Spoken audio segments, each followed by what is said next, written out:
So, hello everyone. I'm Fred Murphy from the Marxist Education Project. Very happy to welcome you to today's event with Carolyn Eichner and Mitch Abidor on Carolyn's new book, The Paris Commune.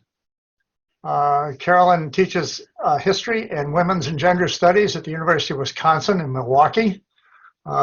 Previous books include Surmounting the Barricades, Women in the Paris Commune, and Feminism's Empire. Carolyn's going to speak for about 20, 30 minutes on her book, and then we'll hear from Mitch Abador, who has been the editor and translator of Voices of the Paris Commune and Communards, as well as a whole number of other books, book reviews, articles for the New York Times, New York Review of Books, Dissent, and many other publications. Mitch is a longtime friend of the Marxist Education Project. We're happy to have him here as well. So without further ado, I'll just turn things over to Carolyn, and we can proceed with the Paris Commune. Thank you very much, Fred, and thanks to the Marxist Education Project. Thank you for inviting me. Thanks everyone for coming. Thanks, Mitch, for agreeing to be my interlocutor. So I will set my timer here, and then I will begin. Okay. So I'll just explain how this book came about. My first book that came out in 2004 is titled Surmounting the Barricades, Women in the Paris Commune. And so this led to 3 years ago or so when Kristen Ross was starting a new series, Reinventions of the Commune, for Rutgers University Press. She asked me to write a brief history of the commune based on my expertise, et cetera, for the 150th anniversary. And also the fact that there hadn't been a brief history of the commune published in English in about 50 years since the 100th anniversary. There are quite a few in French. And so I said yes, and I wrote this book for a couple of reasons. One significant one was to fully integrate women and gender into the narrative and analysis of the commune, since women and gender are fundamental to the event itself. The vast majority of scholarship on the commune has ignored women, and even less of it takes uses a gendered analysis to understand some of the complexities of power, and thus missing some of the really important and fundamental power relationships. And I also wrote it because I wanted to engage in the debate about what the commune is about. I mean, one of the amazing things about the commune is that people still really debate and care what this is about, and it creates significant levels of contention in the United States and in the Francophone world, and that was really on display during the 150th anniversary. I think someone's microphone is on. Okay, so 1 second here, sorry. I'm fixing my timer. There we go. Okay, so in terms of engaging on in the debate on what the commune is on, so I argue that the commune is an experiment and radical direct democracy. Many people, the majority of people, focus on the elected commune governing body, which of course was important, but it was only one center of power. The commune did not have centralized power, and so it's really important to recognize that there was a radical popular sovereignty, a direct democracy that was an element of the commune that's fundamental. And then I also argue that the commune was multiple revolutions. It was a political, an economic, and a socio-cultural revolution. So I'll talk about all this as I go along here. But first, I'll explain what the commune is. I'm guessing that everybody here has some idea, but anyway, I cannot completely assume that, and I don't want to. So I'll give you a little bit of a brief introduction of what the Commune was. So the Commune was a revolutionary civil war at the end of the Franco-Prussian War. So Louis Napoleon, the nephew of Napoleon, ruled France from 1851 to 1870 under what is known as the Second Empire, his uncle's empire being the first. This was a period of significant repression of any kind of political opposition, socialisms, feminisms, at the beginning of anarchism. And it was also a period in which freedoms of speech, the press, and association were quite limited. And so during this period, there's political and social ferment going on, but very much underground, and with people being arrested, exiled, etc. Near the end of Napoleon's reign, he is sort of tricked into going to war with Prussia. It's an uneven match. It goes incredibly poorly for France, to the extent that the emperor is captured on the battlefield in September of 1870 and the empire falls. Then there is a republic that begins, and this is a moment of great optimism, especially for Parisians, but it turns out to be a really reactionary republic. And the war with Prussia is still going on, but within months, the French government surrenders to Prussia because they are more frightened of working class Parisians than they are of Prussia and its army. And so they surrender, much to the distress of Parisians who had been quite patriotic, donating money for cannon, etc. And so one of the French government immediately institutes a number of measures that are opposed to, let's say, the thriving of the Parisian working class. During the Franco-Prussian War, the Prussians had laid siege to Paris, and during that time, rents were suspended. The French government declared that all back rents were due immediately. During this time, many people pawned their work tools, their cooking pots, mattresses, etc., in the National Pawn Shop. The French government declared that everything must be taken back, or be bought back immediately, or be lost. And there are a number of measures like this. And this is causing increased social ferment in Paris. And then finally, there are cannons that are sitting in the city still in March, and France had surrendered in January, and so working class Parisians go and get the cannons and pull them up into their neighborhood, which is Montmartre, which is one of the working class neighborhoods. They pull the cannons there, and if you know the geography of Paris, you know that Montmartre is up on a butte and it looks down on the city, and so the cannons were looking down on the city, and so the French army was like, we've got to get these out of here. And so before dawn on March 18th, they sent soldiers to get the cannons. They neglected to send horses to pull the cannons. The soldiers had to wait. The sun started coming up.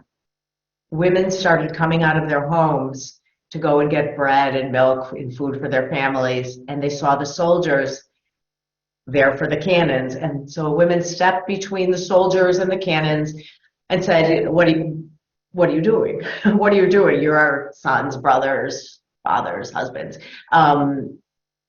Why are you doing this? And the soldiers fraternize with the women. They turn around, they arrest their leaders. By the end of the day, 2 generals are dead. The French army, headed by Adolphe Thiers, reacts by pull the army out of the city. The majority of the soldiers are Parisian, and they know that this is not going to pan out well for France against Paris. And so they pull the soldiers out, they lay siege to the city, and they bring in soldiers from the provinces, relying on the centuries-long hostility between Paris and the provinces. And thus begins the Paris Commune. the leaders of the National Guard, the Paris's army, the Parisian National Guard becomes the Commune army. The leaders find themselves in this position of authority. They have Paris. They didn't expect it. They don't want to fight. They try to negotiate, but Thiers, the head of the government, refuses to negotiate because he does not recognize them as political or military or worthy opponents. He considers them criminals. And so then the communards have to fight. And they form a government. As I mentioned, they hold elections. There's significant contention as to whether or not to hold elections, whether it's not a revolutionary thing to do. And the elections continue to disenfranchise half the population. It's only men who vote, so it is not actually a democratic election at all. It is an election done by half the population. And then they form what starts out as this centralized authority, but as the commune develops, immediately there are political clubs that push against the formal government that I'll talk about. There are all these other central, non-central forms of power, including the Central Committee of the National Guard that steps aside but says we're going to stay formed to make sure that we keep an eye on things. So that's the beginning of the commune. And so my book takes a chronological approach, and it has 3 sections. Sorry, struggling with my timer here. It has 3 sections. Illumination, which talks about what built up to the commune. Fluorescence, which talks about the event itself. And explosion, which talks about the repression and the aftermath and legacy of the commune. So in terms of illumination, I look at the multiple revolutionary sparks that led to the commune. And these include the city itself. So in the 1860s, Paris was rebuilt. Louis Napoleon hired the Baron Haussmann to redesign the city for 2 reasons.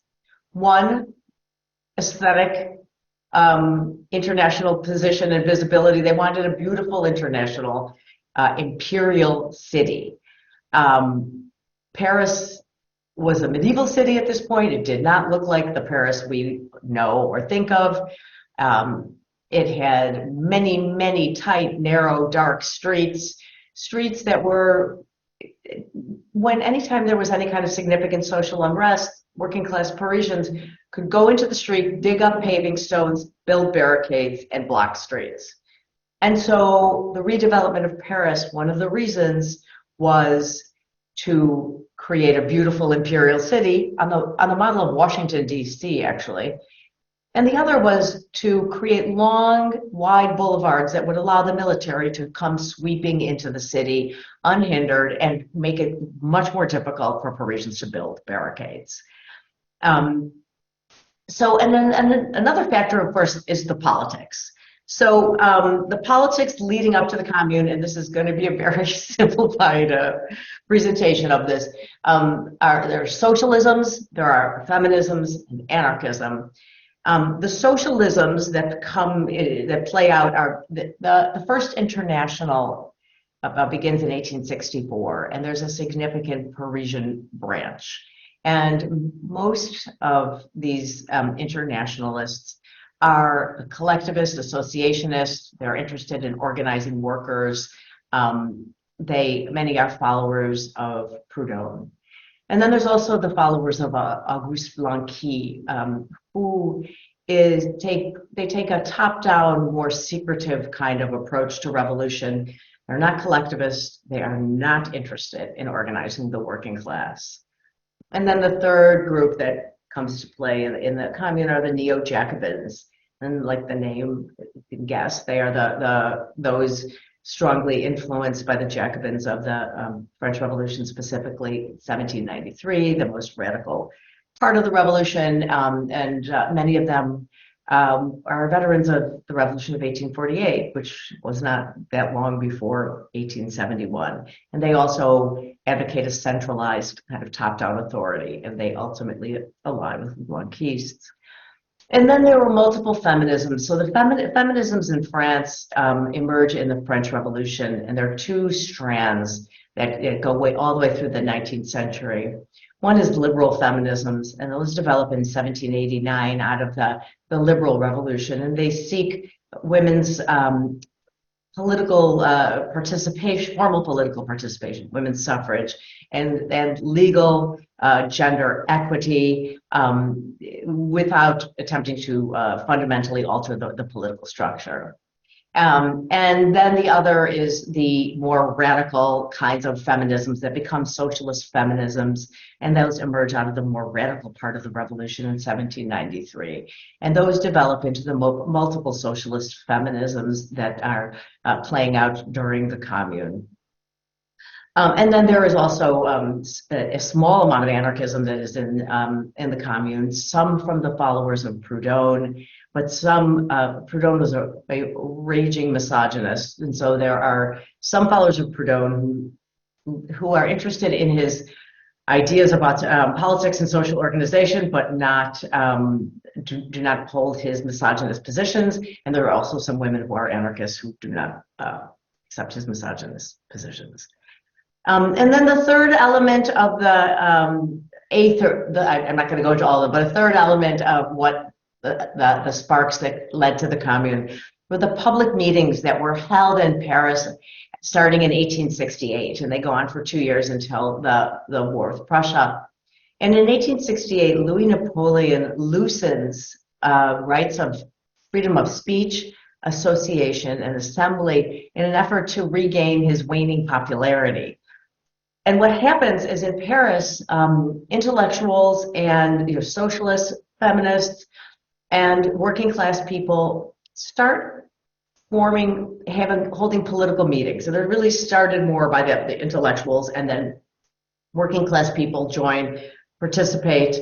They discuss issues that concern them, things like capitalism, women's labor. They talk about the Napoleonic Code of Law and marriage. When a woman married, she lost all of her rights. She had the same rights as a minor child. Divorce is illegal in France. And so these are issues that are discussed in these public meetings with some evenings like 10, 15,000 people in different meetings around the city. And this becomes a real laboratory for the Commune because although they're started by intellectuals, working class people ultimately take the podium, they speak, they participate. So the second section of the book is called Fluorescence, and this is the Commune itself, the revolution itself, what happens after March 18th. And as I said, I see the Commune is composed of three revolutions. And the first is political, and the political revolution is, of course, the elected officials, the Commune Commission, and the fact that women remain disenfranchised. But one extremely important thing is that the women, the feminists of the period, do not seek the vote during the Commune because they see the Commune as a transitional step, as the beginning of the new world. And they feel that this is not where their energies should go. Plus, the vote is something that is not concrete, right? It is not something that you can't feed your children the vote or house yourself or clothe yourself with the vote. It's abstract. And so like so many socialist feminists before and after, they are just not interested in the vote. And many women get involved in political clubs, as do men. And this is the most important center of power in addition to the elected government. And this is where the radical democratic experiment is really playing out. So political clubs, there have been political clubs in the French Revolution in 1848 and even in 1870 during the Prussian siege. So in the Commune, the clubs meet in churches. there's an extremely strong strain of anti-clericalism during the Commune. And so the clubs meet in churches. They take over this space, both, physically they take over the space, but it's also a very symbolic thing to, to contest the wealth and power and what they see as abuse of power that the Catholic Church holds. And there are mixed sex clubs, and there are women's clubs, and there are men's clubs, and this is a real substantial form of popular sovereignty. And I can talk more about this in the discussion or Q&A. So the second type of revolution is the economic revolution. And of course, these are not clean individual revolutions. This is just a way of categorizing and analyzing the what's going on. So there are, of course, overlaps. So for the economic revolution, labor, of course, is extremely significant. The largest and the most highly organized organization during the Commune is called the Union of Women for the Defense of Paris and Aid to the Wounded. So the Union of Women, or the Union des Femmes. And this is an organization started by a young Russian woman whose name is Elizabeth Dmitriev, who comes to Paris when the Commune begins. She had actually been living with Marx's daughters and been working with him, talking with him, and she's a fascinating character, and I'd be happy to talk about her and her politics in the discussion or Q&A.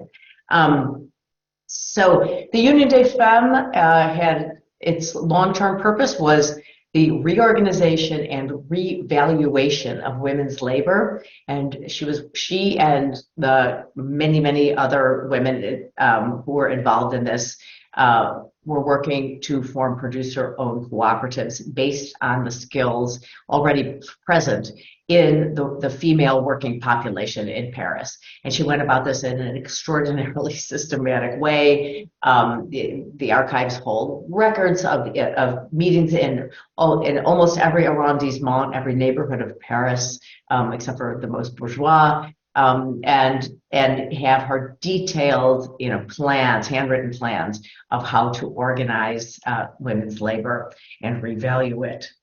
So this is an important economic element.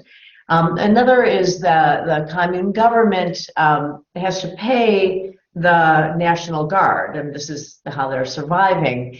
And they also give widows pensions. So what the Commune does is that they recognize not just the widows of married National Guards, but those living in free unions. A significant percentage of working class people never legally married because of anti-clericalism. They didn't want or need the blessing of the priest, and they didn't want to pay the priest. And so these were long-term unions conceptualized just like marriages, but not legal marriages.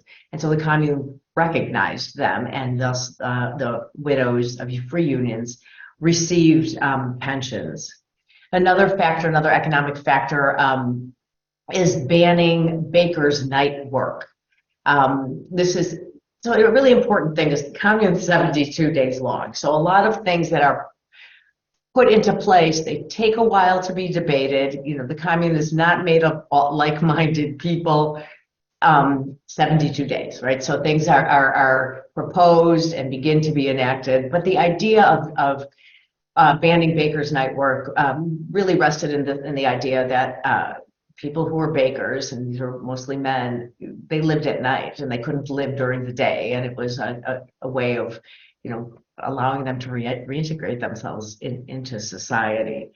Another was the Commune respected private property, which is a very interesting thing, but they did have a plan for taking over abandoned properties that were left by shop or factory. There were no big factories in Paris at this time, but smaller factory production owners who had left the city and abandoned their production facilities or their shops, and thus putting workers out of work. And so the Commune had measures to legalistically take over these sites. And this is an important political difference also. The government of the Commune did try to do things legalistically, and the political clubs did not, that was not a concern of theirs. So that's just an important difference there.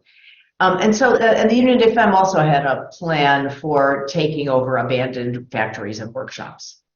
And then one final economic thing, and there are many more, but one final that I'll talk about is the emphasis on cooperation and association. And this is really coming out of the political clubs, this kind of cooperative, associative kind of focus. And then the third kind of revolution that was happening is the socio-cultural revolution. And so this is happening in multiple ways. One is the painter Gustave Courbet forms an artists association, and it employs artists, it brings artists together politically, and it also, they open the Louvre to the public for the first time. And they also, another thing that's done is the National Library is open to the public for the first time. A fundamental thing in the Commune, in terms of a fundamental cultural and social thing, is the idea that workers should not just work and sleep. That they should have full, multifaceted, intellectual, as well as economically productive physical and social lives. One communard said that workers should be able not only to read a book after work, but to write a book after work. And so this is all part of this kind of focus. So there were free concerts and opera and theater, and there was still a palace in Paris, the Tuileries, which burnt in the Commune, and that was opened up and rebranded the People's House, and they had huge concerts where they had food and drink, and it was the people were welcome. So these are the kind of cultural and social things that went on, as well as cultural shifts that, like recognizing free unions as legitimate unions of couples without the sanction of marriage. And they also erased the mark of illegitimacy. If a child was born out of wedlock under the Napoleonic Code of Law, in their papers, and French have papers that they have to carry, and their papers were stamped illegitimate. They carried the mark of illegitimacy throughout their life, and the Commune ended that. So those are some of the kind of some of the aspects of the socio-economic part of the revolution. So the third part of the book, Explosion, is the crushing of the Commune and its aftermath in what's known as the Bloody Week, in the last week of May of 1871. So Paris had been surrounded throughout this time. The National Guard is fighting the French army at multiple sites outside of the city. There are multiple battlefields, men and women, mostly men, but some women are fighting. Women are working in battlefield hospitals. They are providing food and care for soldiers. The women fighting on the battlefield is an interesting and complex thing, accepted by some, mostly rank and file soldiers, but not some of the leadership. We'll talk more about that if anyone would like. Anyway, so what happened with the Bloody Week is, the French army kept trying to, destroy the city, get into the city, and finally there was an unguarded gate. Paris still had walls, and there were gates to the city, and there was an unguarded gate. And a man in Paris who was on the side of Versailles, the French National Army, jumped up on the wall and waved a white flag to get the attention of a military leader, and said, signaled that the gate was open. And then once the military leader determined it was not a trap, troops started coming in. And then troops just come in, and then there's street battles, and they come in through a bourgeois part of the city, and then they sweep into the working class neighborhoods. And there is street fighting. The National Guard the National Guard units kind of split up and go to their neighborhoods to defend their neighborhoods. Men, women, and children are building barricades. They're digging up paving stones. They're taking furniture, books, whatever they can to build barricades and fight behind the barricades against the troops. At the same time, Paris is burning. Paris burns for multiple reasons. The Versailles army is sending fire bombs into the city, and that lights up a lot of the city. The communards also use fire as a weapon of war, men and women, men in the commune government. And what happens is the Versailles government, they say that women are burning the city. They say that this is women out of control, irrational, crazed women are burning the city. And they're called, this is the myth of the pétroleuses. They're the women with gasoline, petrol, and that they're lighting the city on fire. And this is part of the gendered repression of the commune. When the soldiers come in, they are just hell-bent on retribution, on making an example of the commune. Because the world is watching. The world is watching. I mean, there are reports in newspapers around the world about what's going on, and the French national government wants to make an example of the communards so that this kind of thing will never happen again. And so one of the things they are just, taking, I mean, they do take some prisoners, but they are just slaughtering people in the street. And then they specifically are saying that any woman carrying a bucket is a pétroleuze, or any child.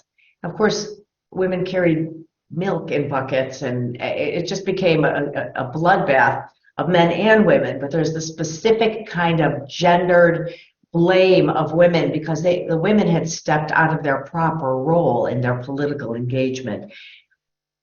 But all the propaganda doesn't say they're politically engaged. It says that they're hypersexualized, that they're doing this only because of being told by men, or because they're hysterical, and all of these kinds of stereotypical and misogynistic ways. Women played an integral role in the street battles, and the kind of repression that women faced was different from that of men, because it also included sexual violence and rape, which also has been written about very, very little by scholars. But all communards were attacked. Dead bodies were desecrated. There are all of these accounts of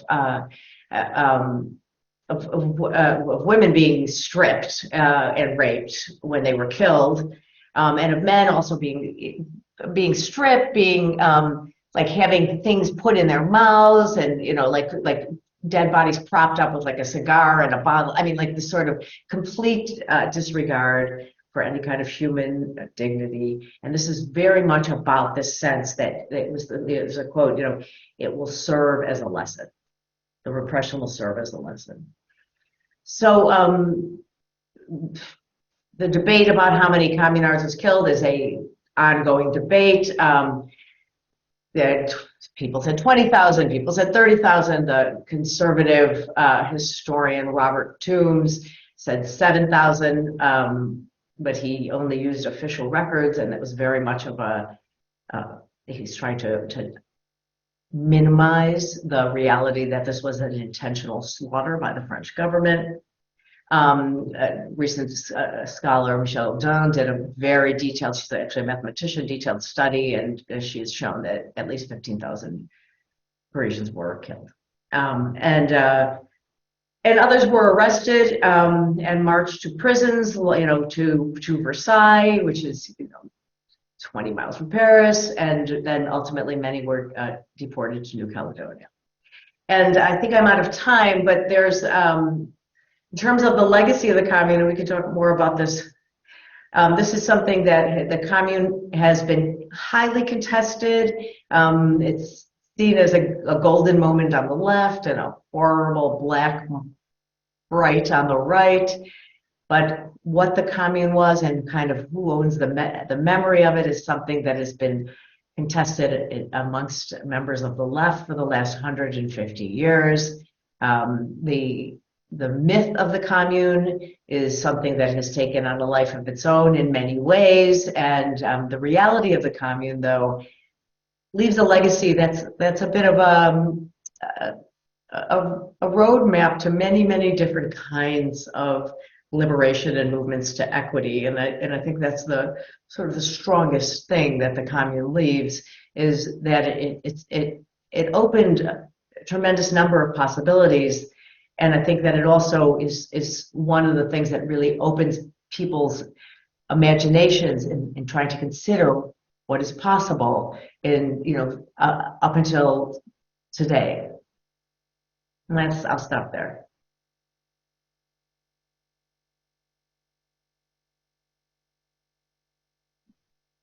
Carolyn, thank you very much. I'll turn the floor over now to Mitch Abidor for some commentary and conversation.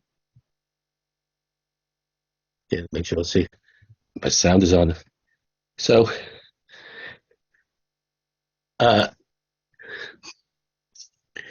in one of the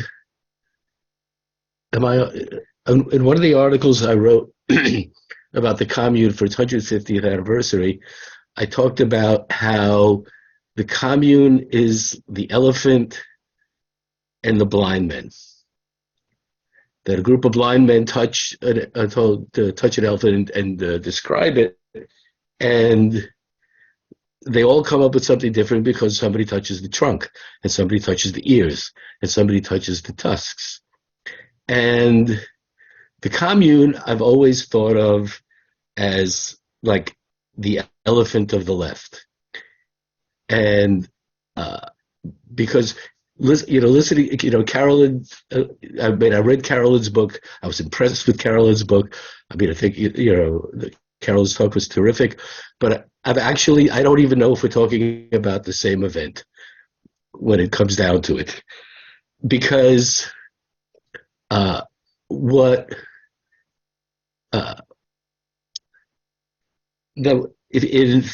my point of view, what we need to do when we're talking about the commune, or pretty much any event, is to view it in its context, in its language, as an event that occurred in the commune occurred in 1871, and not in 2023 or 2015 or any time familiar to us.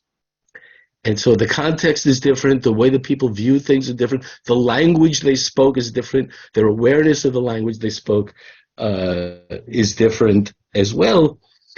And if we try to make it a precursor for today, we take away from any event, and the commune, more than most, its specificity. Because the commune is foreign to us for many reasons, not just because it happened 152 years ago in a different country, in a whole different social system, but also because, although Carolyn did mention this, I think in passing, the commune was a patriotic revolution. That what set it off was offended patriotism, but not just French patriotism. But there was that also, because the siege, the people of Paris had put up with the siege, had survived the siege, and then they'd had the indignity of having the French, the German, the Prussian troops march through Paris. And for them, this was an insult. And the cannon being taken from them was also an offense to the Parisian workers, because they paid for the cannon. This was their cannon, which they had bought to defend their city from the foreign invader. So when the army comes to take the cannons, and the two generals, Clément and Thomas, are killed, it was, in part anyway, out of offended patriotism. But remember, whenever we talk about patriotism in France, the patriotism on the left is something, again, that's totally foreign to us as Americans. Totally foreign to us. Whereas in France, they had the tradition, and it was one that was very important. Carolyn, spoke about it. That was very important to French revolutionaries, and that was the French Revolution itself. And the Paris Commune was one of the last events in the carrying on of the French Revolution well into French history. Nearly, Jean Jaurès would use the French Revolution as the basis for the Socialist Party and all of its policies, including its policy in World War I. But the French Revolution was absolutely essential and is absolutely essential to understanding the Paris Commune. Because if you read what the titles of the titles of their newspapers were the titles taken from the French Revolution. Le Père Duchesne, L'Ami du Peuple. Blanqui's newspaper at the time of the Franco-Prussian War was called La Patrie en Danger, the Fatherland in Danger, which was the cry of the Jacobins when they had the levée en masse of the people going out to defend their revolution against the royalist coalitions. And as Carolyn said, within the Commune, there were really three factions. There were the Jacobins, there were the Blanquists, and then there were the Internationals, the minority they were called. And if the Jacobins, which were the largest faction in the Commune, were just that. They carried on the revolutionary tradition of Robespierre and the revolution and the defense France as the beacon of revolution to the world. The Blanquists were also heirs to the French Revolution of a slightly different kind, because Blanqui was a student of Buonarroti, the author of the great history of Babeuf's Conspiracy of the Equals. And so everything, even of the Blanquists, comes out of the French Revolution. And so to properly understand, the Commune, we really have to talk about, the French Revolution. I'm not going to go into the history of the French Revolution, but there's, there are also other elements to the Commune. I'm going to, unfortunately, because my time is limited, so I have to jump around a little bit. That Blanqui was the great symbol of the revolution, but he did not participate, but he didn't participate in the Commune because he was in prison. He'd been imprisoned for an uprising against the provisional government, and there was the government had tried, the Commune had offered, they were offering many hundreds of prisoners so that Blanqui would be released so that he could lead the armies. The thought was that Blanqui, the great revolutionary leader, could lead the Commune to victory. The Commune, and in some sense they had to have known this, the Commune was doomed to lose from the very first day, because they weren't just fighting the forces of Versailles. What gets left out of the equation is the Prussians were still there. The Prussians were still occupying France. So had Thiers not crushed the Commune, then the Prussians would have. So it was a quixotic undertaking from the very beginning. But these were the people who made the revolution. The people who had been the leaders of the Commune, which we can, downplay their importance or not. But these people were all of them had been revolutionaries, some of them going back to 1748. And so these were hardened revolutionaries, and here was their chance. And they took it, some of them knowing, some of them being optimistic, thinking because they thought this is what they would call the fédérés, the federals, that the other cities in France would have communes and there'll be a federation of communes. Didn't work for 10 minutes. The few other communes that were founded were crushed almost immediately. It was basically, again, to go back to the patriotism, it was Paris, revolutionary Paris against France. Now, by the way, I don't know that I agree with Carolyn about Robert Toombs being a conservative historian. His book is a really judicious account of the revolution, and it was published by an anarchist publishing house, the French translation. So, but there are plenty of other historians. Did you mention Odan? Because my hearing isn't good. Okay, because yeah, I mentioned Odan. Right, that she's the daughter of one of the martyrs, the great martyrs of the French left. Her father was Maurice Odan, who was a mathematician who was tortured to death. His body disappeared. I just want to bring this in because it's a really touching story, and it's also a very curious one given the way things have developed in France. That her father was an Algerian communist who was picked up by the French army, by the Paris, tortured, killed under torture. They hid his death for decades. There was Pierre Vidal-Naquet published a book proving that her father had been killed. She was an infant at the time. And interestingly, it was how many years ago? 5 or 6 years, 6 or 7 years ago, that there was finally a square named in Maurice Audin's honor, and it was baptized by Macron. He was the first French president to recognize that Maurice Audin had been murdered by the French government. But I digress. So now, okay. So and now, as for the accomplishments of the Commune, so there are many ways to view it. Many ways to view it. And I think maybe John Merriman has really the simplest way of viewing it, which is it couldn't accomplish anything. 72 days. What are they going to accomplish? And in fact, what makes them really interesting, well, there are many things make them interesting, but what's interesting about the question of accomplishments is that I forget what year, I think it was 1890, La Revue Blanche, the greatest of French literary magazines of the period, across 2 issues ran something, the investigation into the Commune.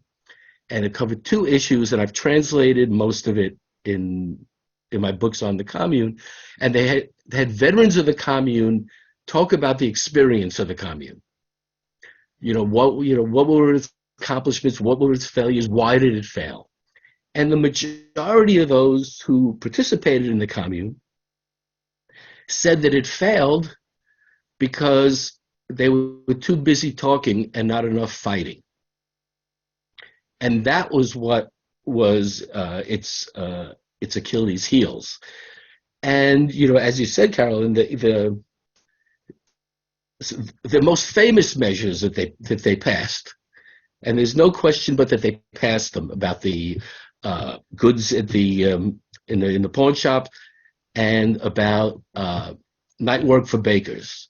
But as I've written, we don't know that certainly the night work for bakers, there's no reason to believe that was ever implemented, because it was finally passed on May 6th, and the Commune was dead on May 28th.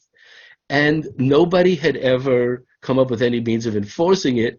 And if I'm not mistaken, there is a moment in New York history with bagel bakers not being made to work through the night, which resulted in a shortage of bagels, which is, of course, our equivalent of the shortage of bread. If the French don't have their baguette, and this was one of the issues in the debates, was where are we going to get our bread? And so it wasn't like that was something that, yes, ideally yes, bakers should be able to sleep through the night. They shouldn't be put up with this stuff. But if they're not working and we're not getting our bread in time for breakfast, how are we going to have our tartine? So this, so that was an issue, and there also, and the debate in the Journal Officiel of the Commune on the pawn shops was really fascinating, because there were some, and it was the members of the International, not the Jacobins or the Blanquists, who questioned whether or not the owners of the pawn shops were being exploitative anyway. What was their rate of profit? And so there was long discussions about the rate of profit of the pawn shop owners. So that was implemented, but only in a very limited way. And it was only for items that were less than 20 francs. And it was household goods and tools, as you said. But, there's a quote, though, about the accomplishments, and I hope I'm not going to shut myself down here. But I want to read this on the accomplishments of the Commune. And it's from a French anarchist. Here we go. A French anarchist it was in 1910. And he talked about this anarchist said, okay, hang on. He says 30,000 lives were idiotically sacrificed for an illusion, for words, for petty interests and ambitions. And to obtain what? We can answer this question with a brutal word, with one word alone: nothing. The communards had only wanted and realized deplorably superficial modifications. Their defeat wiped them out. Their victory would have wiped them out as well, since they'd preserved the essence of the system of social oppression through private property and the law. Some say that even defeated insurrections have worldwide repercussions, and this is no doubt true. But does the propaganda for the spirit of revolt they spread compensate for the effects of firing squads and deportations? And that's a quote that I've always tried to work into stuff, because the author of that quote is Victor Serge from his anarchist days. And so it shows that, that there's, like, as Carolyn said, there's no unanimity on the left. And for certain anarchists, I mean, Serge was an individualist anarchist in 1910, they had just chosen, when they held their elections on March 25th, it was March 25th or March 26th, they set up a government. So for an anarchist like Le Rétif, Serge's name at the time, this was just replacing one form of servitude for another. But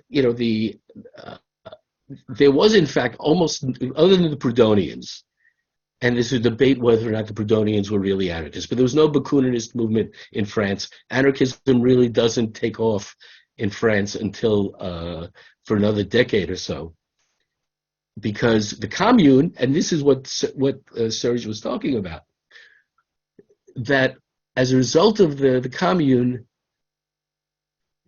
loss, the French working class movement was not only decapitated, it was just annihilated. However many people were killed, whether it was 5,700, 7,000, 9,000, 20,000, the mass working class movement was put on hold for well over a decade. The amnesty wasn't until 1880. So, where are we hanging? Hang on a second here. Trying to find where I am here. And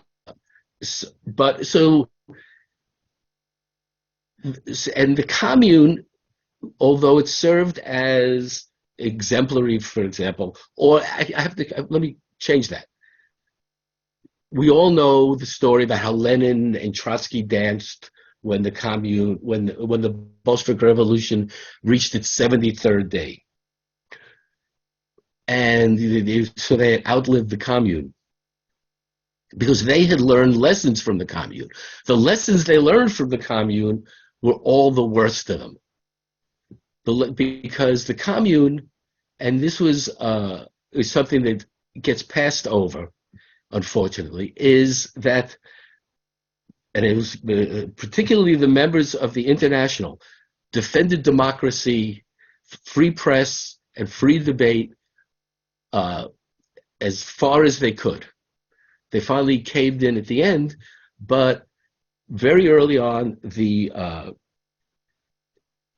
subject of setting up a committee of public safety, just like in the French Revolution, came up, and that was finally what was in power. And so when, during these celebrations for the sesquicentennial of the commune, I remember on some commemorative site they said that the commune never executed the people on the Rue Caxo and all that, because that was the Committee of Public Safety. So the commune's hands were clean because there was no commune. I'm with you, Carolyn. I'm not buying it. But so the lesson, though, that Lenin and Trotsky learned was that you have to be as brutal or more brutal than the other side. So I just wanted to, to throw that out. Now, one of the other things that get talked about, that often gets said, so we're told how it was an anarchist, that it was an anarchist revolution, but it wasn't, because it had a government. There weren't anarchists.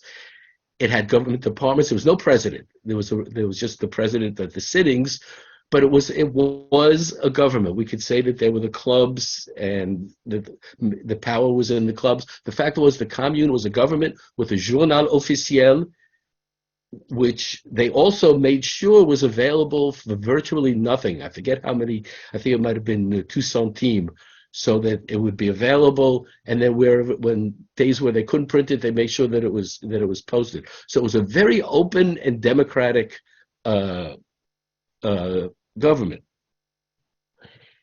But one of the other things that gets talked about is how it,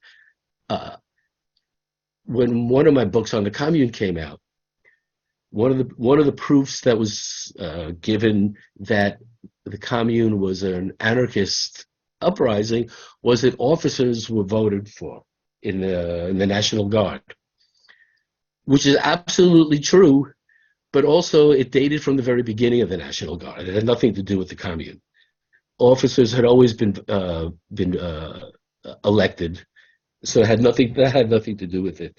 And also there's a misunderstanding about the death penalty, and because the commune, I forget what early on, the guillotine was burned in the 11th arrondissement. So this was taken as a sign of the opposition to the death penalty. And in the abstract, I'm sure that they were, except that was just a symbolic act in one arrondissement, because on the books, almost from the first day, was the law of the hostages, which was what was used for the execution of the hostages in May. So anyway, so there's my. Oh, I think I've gone a little bit over my time, so I'll just stop here. But there is one other point that I want to make, and that's about. It's actually in your book. You even say the word feminine. It wasn't used. I think you say 1890. So you mentioned that. Feminism, yeah, no, feminism wasn't used until the 1880s. Right, no, Okay. I explained, I mean, I can explain this Right. later if you want. But that the commune, as prefigurative of like a rising or coming feminist movement, the sad fact is, even on the left, women remained excluded. Even on the left. And so the commune, didn't, people like Elizabeth Dmitrieff, Louise Michel were important figures, but they didn't open the way. And in fact, when I traveled around France interviewing participants in May 68. And I spoke to people from all political schools, from all over the country, workers, students, you name it. And whenever I would ask the women and the men, who spoke? The answer is always the same. It was the men. And that it was only after May 68, and it was the disappointment of May 68, and what everybody admitted was the example of the American feminist movement that freed up women's voices in France, a country where women couldn't open bank accounts without their husbands' signatures, and they couldn't vote. So the Commune is like prefigurative of feminism. It took a long time. It was a long time, almost a century afterwards for it to happen. So there it is. Okay, Mitch, thanks a lot. I want to turn it back over to Carolyn to, whatever response you'd like to make, and perhaps engage in a little conversation with Mitch before we turn the floor open to questions and comments from the group. All right, thank you. I'll thank you, Mitch. I'll start with the end. So I don't ever say that it was prefigurative of feminism. I said that there are multiple kinds of feminism that are already in play during the Commune, and that there were feminisms going back to the French Revolution. As I said, that's where the roots of it. It's important to recognize that feminism, like socialism, there are multiple kinds. There isn't just one socialism. There isn't one kind of feminism. The word feminism did not really come into use until around 1890, but there was no, you could call the liberal feminists the women's rights movement, because they were fighting for rights. The socialist feminists and the anarchist feminists were not fighting for rights. They were fighting for things like economic equity, like certain kinds of political power that were outside of the vote. They were fighting for things like recognition of the value of their work. They were fighting for things like being paid for actually what the work they did, as opposed to a woman's wage. So what they did was undoubtedly feminist. And the fact that the Commune government wasn't feminist that doesn't mean there wasn't feminism. That means that the Commune government was not feminist. But the Commune itself had multiple strands of feminist socialism that accomplished things in the short run, and then laid the groundwork very much for the development of multiple feminist socialisms in the latter half of the 19th century. You can read all about my book, Surmounting the Barricades, talks about this. That's what the book is about. It's socialist feminisms that form in the Commune and in the aftermath. So France has long had multiple feminist movements. French feminism is quite different than American feminism. The United States had a very strong women's rights movement in the 19th century. The United States also had a strong feminist socialist movement, but that has only really recently been written about by scholars, because it was sort of more dominated by the liberal feminists. I mean, Elizabeth Cady Stanton and Susan B. Anthony were socialists. This sort of gets written out. But France, the women's suffrage movement in France was virtually non-existent in the 19th century. Really, there were a couple of feminists it was brought up in 1848. It was brought up in 1830 by the utopian socialist feminists who published the first feminist newspaper in 1830 to 1832. It had multiple different names over a period of years. 1848, different kinds of feminisms. I mean, there's such a rich and extensive history of feminism in 19th century France, but they don't there are these points that focus on the vote, and then the liberal feminists focus on the vote. And the socialist feminists, revolutionary anarchist feminists, revolutionary socialist feminists, Republican socialist feminists, they don't focus on the vote. That it's just not what they're interested in. They're, as I said, it's into the 20th century also. It's a very different tradition than the U.S. But it's just important to I mean, you can't, if you're saying that the commune was feminist because the government wasn't, that it's about the men to like create the feminism. No, the commune government wasn't democratic because they disenfranchised half the population.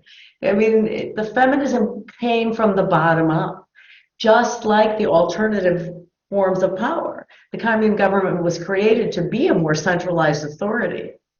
But the reality of the commune was that it was an experiment in radical direct democracy, and that was not really because of the leadership. So that's an important thing. I have a few other responses. I don't agree that the members of the government were all hardened revolutionaries. They weren't. Eugène Barlan was not a revolutionary.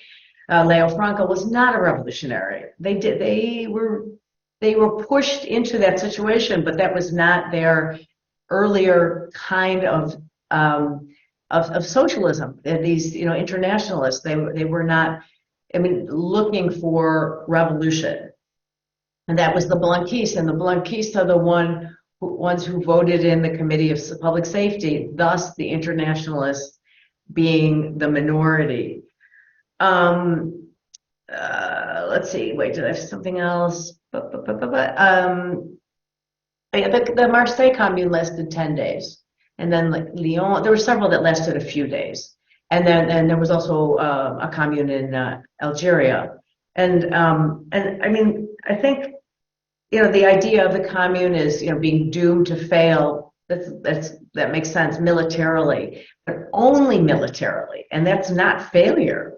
That's not a failure. It's not a failure in the sense that if you look at working class history in the latter parts of the 19th century, you see in the United States, in Europe and South America, there are protests that specifically will say, we are the commune, we are like the commune. It happens again and again in New York, in Chicago, in Egypt, which is not in South America. The legacy is extraordinary. And I think that, what you say about the elephant also does make sense, but in a positive way, because the commune, it allowed ideas that had been germinating to begin to take form, and it then allowed the creation of other new ideas. And that is the power of its legacy. And that is why it is anything but a failure. Military, being crushed by reactionary military forces doesn't make something a failure. Let's see, is there anything else to respond to? Yeah, just coming back to the beginning, that I'm a historian. I've been studying I wrote my master's thesis on the commune in 1988. I've been thinking about the commune for a long time. I've read endlessly on the commune. I am not projecting contemporary anything on my scholarship of 1871. I am contextualizing an event in its time, but I'm doing it bringing a different analytical framework than has traditionally been used, and that is a feminist analysis that looks at questions of gender relations and gender analysis, to look at the way that power played out. One simple way, there's so many ways that the power in the commune was gender. The most obvious, again, the disenfranchisement of women, the fact that in the government there were no women, but there were women, like in the education committee, let's call it the education committee, sort of like sub-governmental units. There were women and men. The measure to end street prostitution and public drunkenness. It's such a clear example of the gendered nature of the law. There were women who were public drunks too, but they specifically passed this law, this parallel about drunk men on the street and women selling sex on the street, which also was only supported in some arrondissements. And the Commune never made regulated prostitution illegal. Prostitution was legal and regulated, and it didn't go away. So there's just so many different ways in which the Commune was gendered. The kinds of concerns of the women in the political clubs talking about the abuse of priests. They talked about the sexual abuse by priests, and I mean I could very much go on about this, but it is vital to understand that I am not projecting anything of today on the past, and it is not a precursor of feminism. It is feminisms that didn't have a name, and that I explain in everything I write, that I'm using this term very consciously and clearly defined.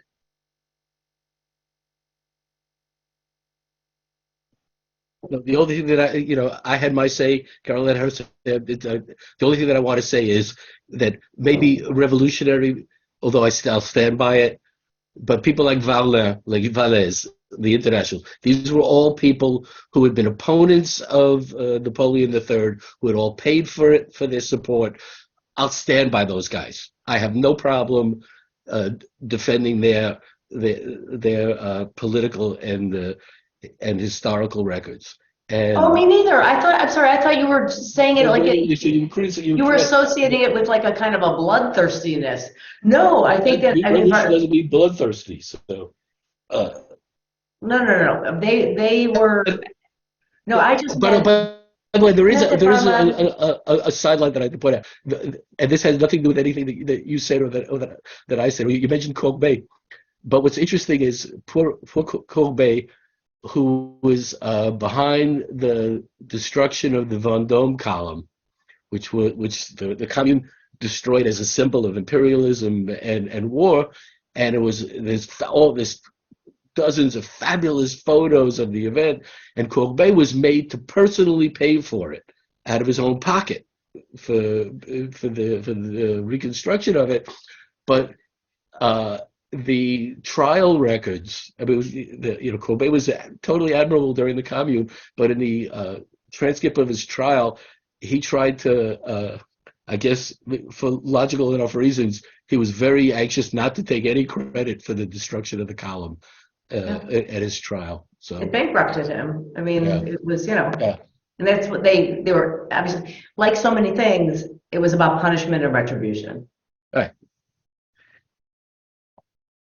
Okay, not sure we've had an entire meeting of the minds here, but we've certainly had an interesting conversation so far. We could argue back. We could argue back and forth. As I said, we have different, visions. I mean, I respect Carolyn's. I don't agree, and we could just argue back and forth about like points of detail. But I'd rather. Okay, we're going to see if we can put some other ideas and questions. Exactly. So that's where I want to go next. So if you do have a question or comment, you can use the Zoom feature to raise your hand, quote unquote, or you can type the word stack into the chat. Either way, I'll be happy to recognize you and your question or comment. Or we're a small enough group, I think you could just speak out if no one else is speaking. Don't talk over each other, though. And be sure to unmute.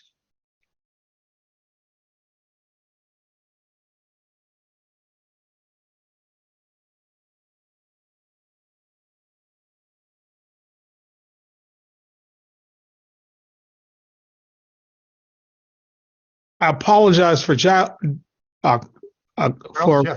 late. However, I'd like to hear a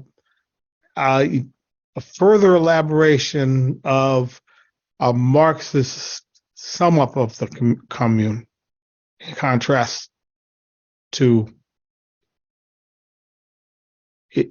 your rendition of its history. Mitch, you want to do that? Well, I mean, I mean, if the easiest way to answer that is that Engels said, if you want to know what the dictatorship of the proletariat was, look at the Paris Commune. That was what Engels had to say about the Paris Commune. I mean, we know that there's, Marx and Engels, the pamphlet, the Civil War in France, that that gives what's usually the standard Marxist analysis. But I've always preferred when I read about the Paris Commune to talk about people, to read the people who had skin in the game. And Marx, that's not Marx, right? I mean, they're not Marxists. I mean, Marx was not. They're not Marxists, right? Because Marx. No, let me finish what I'm saying. Yeah. So Marx is not somebody who I pay particular attention to when he's got to say about the Paris Commune. He was in London, and so but what's interesting, that's why I think Engels' quote is an interesting one, though, because it's whatever the Paris Commune was, whether it was the one that you see or the one that I see, it certainly wasn't what ended up being described as the dictatorship of the proletariat. Right. Yeah, and I mean, Marx, the sort of takeaway quote from the Civil War in France is that the communards stormed heaven. Right. And that's this idea that they went for it, right? That this was this extraordinary opportunity, and that there was incredible idealism in it, right? Because Marx did not believe in heaven, obviously, but he's using this, I think, as a way of saying that, they just seized the moment. Because, clearly it didn't fit into his theory of history, what was happening at that time, because there was no there was no proletariat really in Paris. I mean, that's something we agree on. There we go, Carolyn. We got something we agree on. All right. I bet we have a few more things. Okay, right. Yeah, I mean, there were artisans, and right. But Marx, he was surprised, and he sent Elizabeth Dmitriev, the young Russian, 20 years old, Russian woman, to Paris to be his eyes and ears. She was sort of his second choice. His first choice couldn't go, but he really saw this as an unexpected but explainable going for it by the people. It's a sort of a little bit of a symbol. John. Wait, hang on. I wasn't being rude there. What I was just trying to find was another answer to the question, which is I can't find it. It's fallen down. I have a postcard from the 1936 May Day rally in Paris of the communists and socialists marching to the Mur des Fédérés with posters of Valais and Varlin, among others. Oh yeah. So there's another Marxist viewpoint. So. Well, the Communist Party appropriates the Commune, and Louise Michel. Ooh. Louise Michel wasn't even mentioned, who's the most well-known woman in the Commune, who I do not write about in my book on women in the Commune because she had been so written about. But though I do ironically write about when I write about feminism and imperialism, because she's one of the first anti-imperialists on the left in the 19th century. But so the Communist Party really appropriates the Commune and Michel and kind of writes a history or a narrative that fits some of what Marx had written, not about the Commune. And then it's part of this whole debate about who owns the Commune. It's the same thing with who owns Louise Michel too, actually, because she becomes such an iconic figure. And it's now, even today. I mean, and if I could piggyback on that, who owns the Commune literally the communists do, because all of the leadership of the Communist Party is buried at the Mur des Fédérés. So, I mean, so if you go, so you find Maurice Thorez, everybody, Duclos, they're all buried right there where the Commune made its last stand. Oh, by the way, there's something that we both left out, which is, and this is something that I love to point out, that nobody who's here and nobody who cares about oppression should ever go to Sacré-Cœur. Right. Because Sacré-Cœur was built where Generals Clément Thomas were killed, and it was it's a symbol that Paris's rightful owners have taken it back, which is why. So it's not by chance that it's up on top of Montmartre, but that's where it began, the Rue des Rosiers, up in Montmartre. And so when you're going up there and you're looking at that rather grotesque monstrosity of a building, remember that it's there to celebrate the end of the Commune. And they did it they destroyed the working class neighborhood. I mean, so there's something else we agree on. I've spent years in Paris. I have never set foot in that building. There we go. There we go. We have John Dudley with a comment, and then Francine. John, you're muted. Okay. Just a comment on Mitch noting that it wasn't until through 1968, the complaints about, not the complaints, but who spoke was still the men. So that's almost 100 years later. And I thought it was interesting. I remembered that at the DSA convention, I was present at a DSA convention where the women en masse stood up and walked out from one of the big the big sessions on those very issues of who spoke, who got to speak, and was it because they spoke loudest and, were the first ones to interrupt? I mean, it was just a real complaint about the power of taking on the loud position in group speech. And that was, I believe, associated with the debate over the invasion of Afghanistan, where the DSA, to its shame, I think, endorsed that. And the grounds for that, or one of the big arguments for that in the general media, as well as in the DSA convention room, was the prospect of restoring to the women of Afghanistan the freedoms they had enjoyed before the Taliban. There's some golden age, which I think was a bit of a stretch to begin with. So the debate concerned a large argument about the rights of women being abused in Afghanistan, but it also occasioned the women in the DSA to remove themselves to another room and carry on separate conversations for a while. Whether those two things were the exact same time, I'm not quite sure, but there was a funny linkage. That's all, just a comment on the position.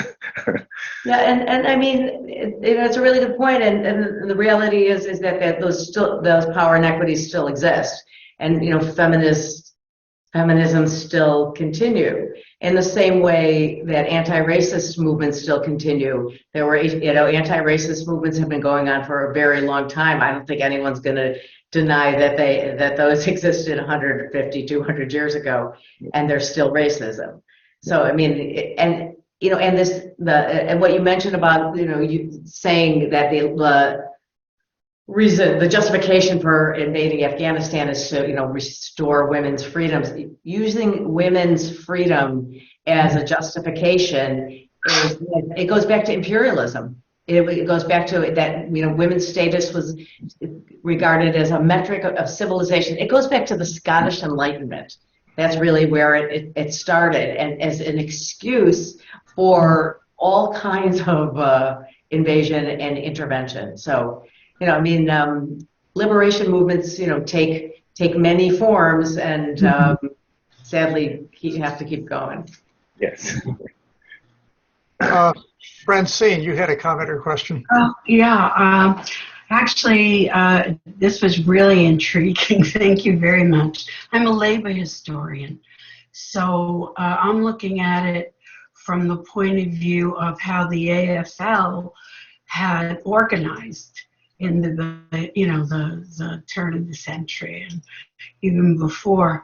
But they used, and this is the white AFL, I mean, this is the very reactionary AFL from the beginning, the American Federation of Labor, but they used political clubs. That's how they organized. They used political clubs on the basis also of geographic proximity and ethnicity, not gender. And I found this intriguing about how the Commune was attempting to organize these different viewpoints or prejudices or whatever you have, political viewpoints, And so I was wondering if you could answer, did the political clubs, were any of them gender specific? Was there men's clubs and women's clubs? Because in the American Federation of Labor, it was a masculine thing to be in a club, in a social club in the union. And they did it, the founder of the union did it according to ethnic, racial, so, but not gender. And when women came in to that industry, they wanted a club and they fought them vigorously. So I was wondering, what's in the Commune? I mean, is this a microcosm of what happens, around working class movements? I mean, all of these different ideas of the working class in this case, right? They had just political diversity of viewpoints. How did they channel that? Were they political or social? It's intriguing. There were male political clubs, female political clubs, and mixed sex political clubs, and these are grassroots organizations. That they a lot of them were neighborhood based. They they took over space in their neighborhood church. Which in some cases was some big giant cathedral, right? I mean, they really took over space. Yeah. And so in the clubs, they expressed different kinds of interests and concerns. I mean, anti-clericalism was consistent across the board. Concerns about labor were consistent, but in the women's clubs, focus on women's labor was more strongly emphasized. In the women's clubs, there was a lot of specific complaints about priests. They also complained about nuns. They complained about nuns lowering nuns work, basically would work for almost nothing, because they had no choice. And the church had textile workshops where they employed nuns, and that effectively lowered working class women's wages in textile workshops because of the nuns. And so there were sort of concerns that they're economic, they're political, they're social. A lot of the documentation of the clubs comes from hostile observers, because observers' notes. Published. Published. Published. There are a few. There's one priest. There's another conservative man, and people who really go have the date and the club, and then they say, and they actually have quotes which you have to kind of take with a grain of salt, to say the least. And then some clubs had a few had a sort of newsletter. And then some of the clubs, while most of them were they all were kind of grassroots in their formation. Some of the, what you call the leadership of the Commune, men and women, participated in the political clubs. So sometimes they would get reported in newspapers. And so, Oh. getting at what happened in the clubs is, Uh-huh. you have to kind of come at it from different Yeah. ways. Yeah. But the commune government itself was much more supportive of the Union of Women, the Union des Femmes, than the clubs, because the Union des Femmes was super organized and top down. And the clubs were just like, they organized themselves, they pushed up against the commune government. And so there was a lot more hostility towards the men and women in the political clubs, not by all the commune government, but there was resistance. And whereas the Union des Femmes, the Commission of Labor and Exchange, which is part of the commune, led by Leo Frankel, they gave meeting space to the Union des Femmes in many arrondissements, and they gave them money, and because it was sort of legible to them as like this organized top-down thing. That's intriguing. Thank Well, you. and I sort of throw something historical in that one of the historical reasons for historical opposition for women to get the vote in France was because that they were too under the sway of the priest. Yeah. Yeah, there was the excuse of the despite the anti-clericalism here, their husbands would tell them who to vote for, or the priests would tell them who to vote for. Right. In the U.S., it was that their husbands would tell them what to vote. It's classic sexism. You sort of use what's available. Thank you so much. Yeah, that's really great. The clubs are fascinating. I read a lot about them. There's some in this book, but there's a lot about it in my first book, in Surmounting the Barricade. Great. I'm getting it. Thank you. Okay, any other questions or comments for our speaker and commentator? Just say something. Yeah, well, just turn it over to Carolyn, Mitch and then to Carolyn to wrap things up. And this is just something that when I reread your book the other night, Carolyn, unless I'm at one point you quote somebody is saying, "Let the Rothschilds pay." Mm-hmm, mm-hmm. Okay, and so I'm looking at it and I said, "Let the Rothschilds pay." Let the Rothschilds pay. So, and then it struck me that even though it's nowhere present in the commune, in the later history of its participants, there's a really unpleasant strain of Jew hatred that comes out of it. The Blankist movement was ferociously anti-Semitic. One of the classics of French left-wing anti-Semitism was written by Gustave Tridon, who was a member of the Commune. And I had worked on the first book of Blanqui translations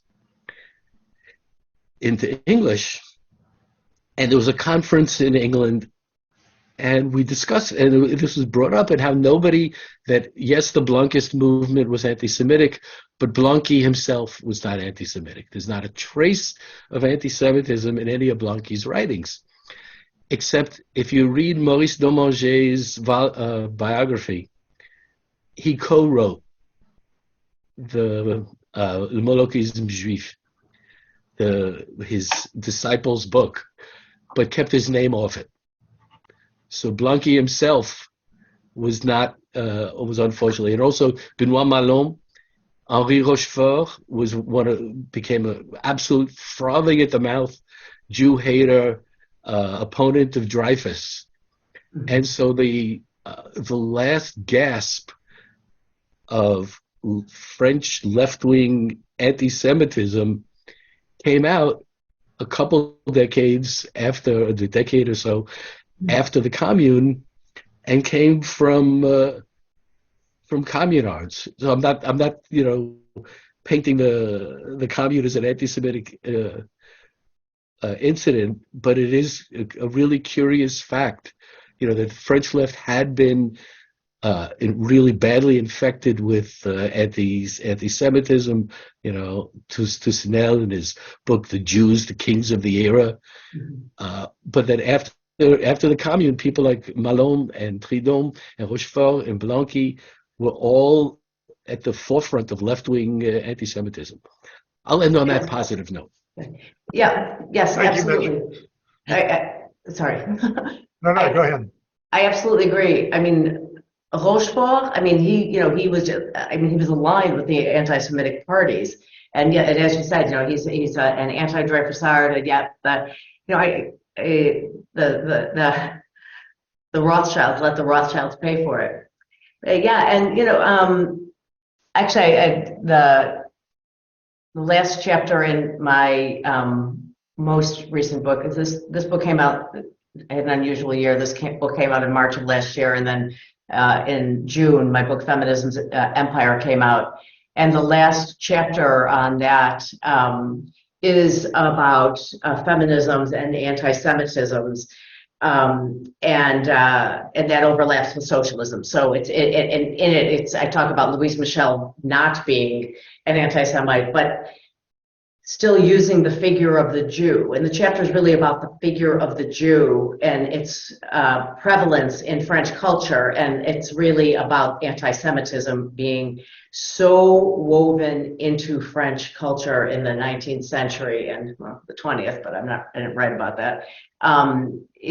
Going back to the Damascus affair, which was a blood libel in the 1830s. And there is the average French person just had this sort of understanding of the Jew as the other, and feminists as well as other socialists use the figure of the Jew for political reasons, including Hubertine Auclair, who was the head of the very small women's suffrage movement in France in the late 19th century and was a Republican socialist, not a revolutionary socialist. And she just basically would ally herself with anti-Semites just to try and get more political support.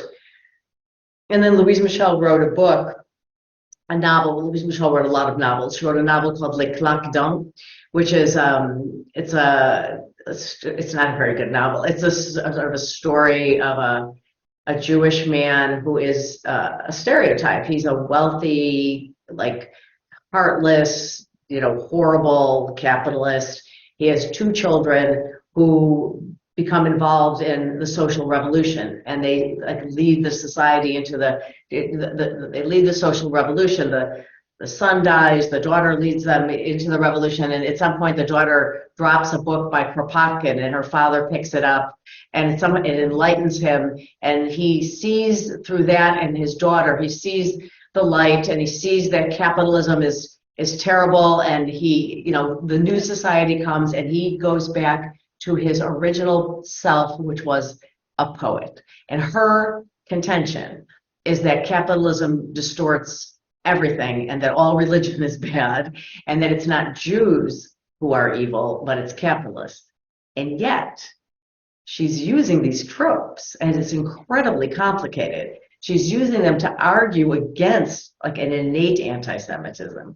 But anyway, the point is one of my primary points is that the idea of the Jew is this sort of figure of the other, and it's so negative, is so pervasive in the culture that any kind of activist could use it for their political purposes, and it was understandable to people because it was so widely accepted. And clearly the socialists were, they were right in there with that.